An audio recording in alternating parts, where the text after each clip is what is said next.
If you look at the world map, you will immediately notice one striking geographical mystery that makes your heart beat faster. At the very edge of Europe, Spain almost touches Morocco, and between them lies the narrow Strait of Gibraltar, just 14 kilometers wide. It would seem like the perfect place to build a high-speed route and connect two giant continents in just 3 minutes. But throughout all of human history, not a single bridge or tunnel has appeared here. Europe and Africa remain physically separated from each other. Why do the greatest engineers on the planet suffer crushing defeat here time after time? In this video, we will dive into the insane underwater whirlpools, recall the daring project of a man who literally wanted to dry up an entire sea, and reveal the main threat that destroys all plans. What lies at the bottom of the Strait of Gibraltar will forever change your understanding of our planet, and the answer will truly surprise you. The scientific vessel Nautilus drops anchor in the turbulent waters of the strait. The task seems elementary and almost routine: to drill the seabed just 5 meters down to take soil samples for future bridge supports. The drill confidently goes underwater, the engines run smoothly and powerfully, and the engineers calmly wait for the first results. And suddenly, complete chaos. The huge ship begins to be thrown from side to side like a plastic toy in a washing machine. The steel cable of the drilling rig tightens to the limit, threatening to tear the deck to pieces. The captain instantly understands the deadly risk and orders to urgently cut the cables.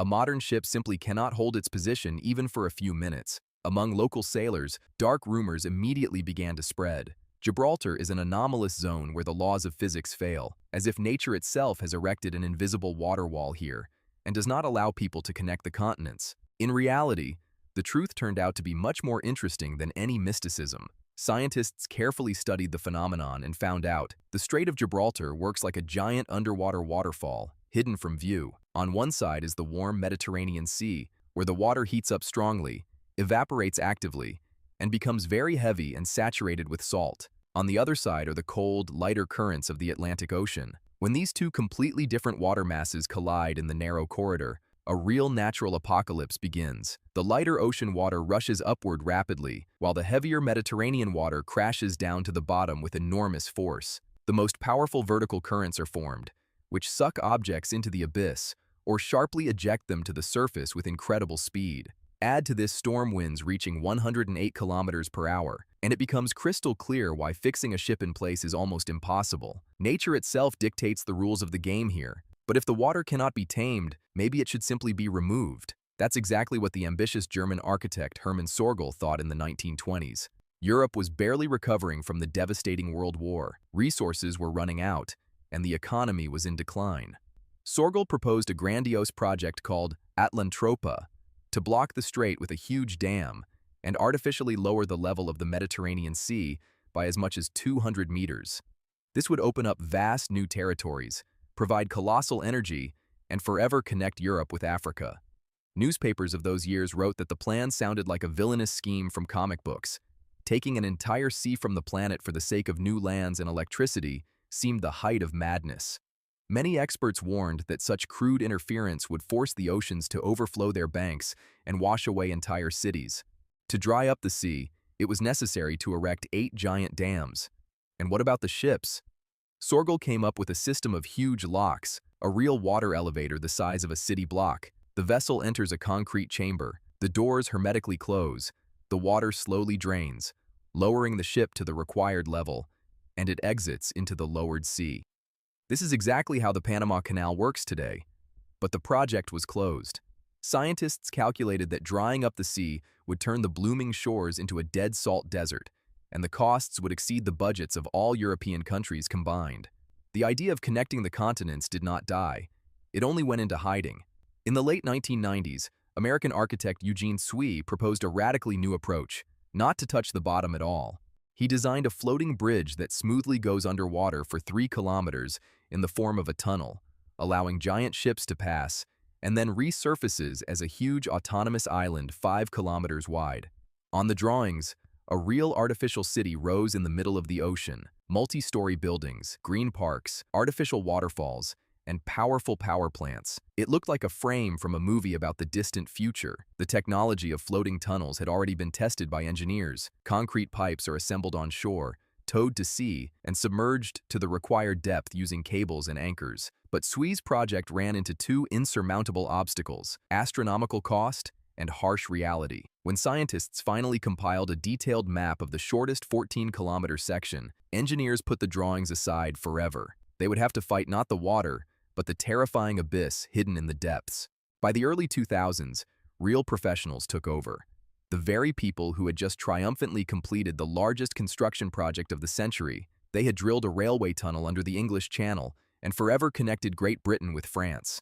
These experienced engineers arrived in Gibraltar full of confidence in their abilities. Calmness was visible in their eyes. 50 kilometers under the ground had already been done, and here it was only 14, an easy warm-up task. But when modern research vessels turned on powerful sonars and scanned the bottom at the narrowest section, a heavy, oppressive silence fell over the captain's bridges.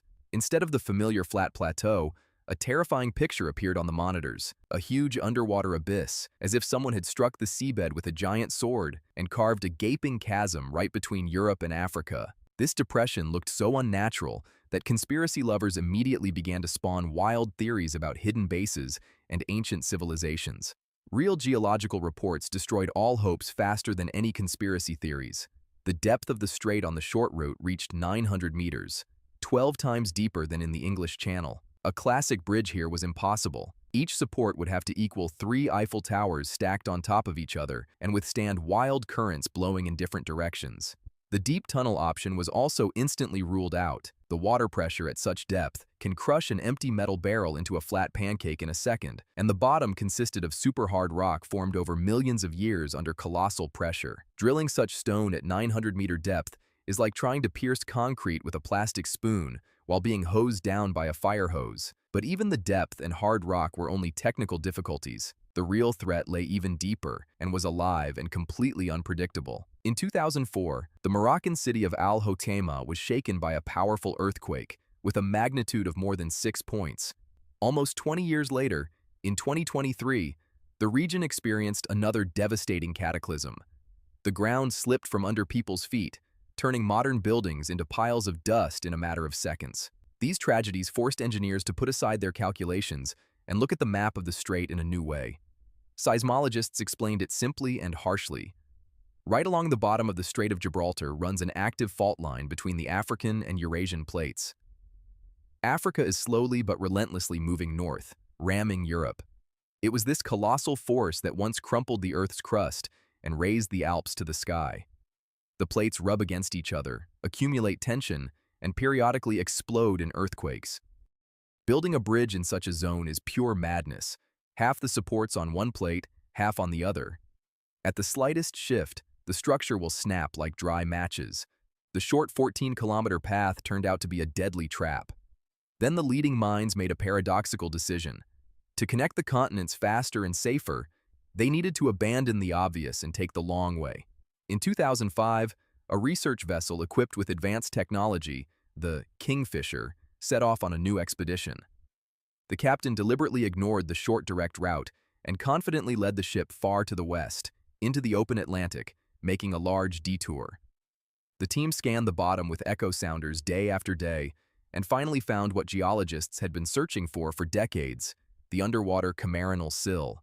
The new route turned out to be exactly twice as long, 28 kilometers. But it was these extra kilometers that gave real hope. The depth here was only 300 meters instead of the terrifying 900, and the bottom was covered with thick layers of soft clay and sand. You cannot build a suspension bridge on such soil. The supports would simply sink into the silt. But it was perfect for a deep underground tunnel. Soft clay is elastic. During an earthquake, it stretches and compresses, acting as a natural safety cushion. The tunnel will bend slightly along with the ground, but will remain intact and unharmed. The entire project was radically revised. In 2023, Spain and Morocco signed an official memorandum to resume work. This will not be just a pipe underwater, but a colossal system of 3 parallel tunnels. 2 huge corridors are intended for high-speed trains that will race between the continents at speeds of more than 200 kilometers per hour. The central tunnel will become the main artery for technical maintenance, powerful ventilation, and emergency evacuation of passengers in case of any unforeseen situation. We have traveled a huge path together with the best minds of humanity, from crazy ideas to dry up an entire sea, to fantastic floating cities and deep, dark abysses. We came face to face with the primordial power of tectonic plates. This centuries-old story of the intense struggle for the Strait of Gibraltar clearly proves one simple but important truth. No matter how far our technologies have advanced, no matter what incredible equipment engineers create, the last word always remains with nature. We cannot just come and conquer the Earth with the crude force of concrete and steel, reshaping it as we wish. Gibraltar has become a strict but wise teacher for us. It showed that we must negotiate with the planet, study its laws, and not wage war against it. And the real path to the future is built not from cold metal. It is built from perseverance, flexibility of mind, and the ability to admit mistakes in time in order to find a safer road. Perhaps the first trains will depart on this historic underwater journey only in 2040, but this project has already forever changed the face of our planet. If you want to continue learning what other incredible secrets our vast world hides, be sure to subscribe to the channel. Ahead are many exciting stories that will turn your consciousness upside down and change your view of familiar things.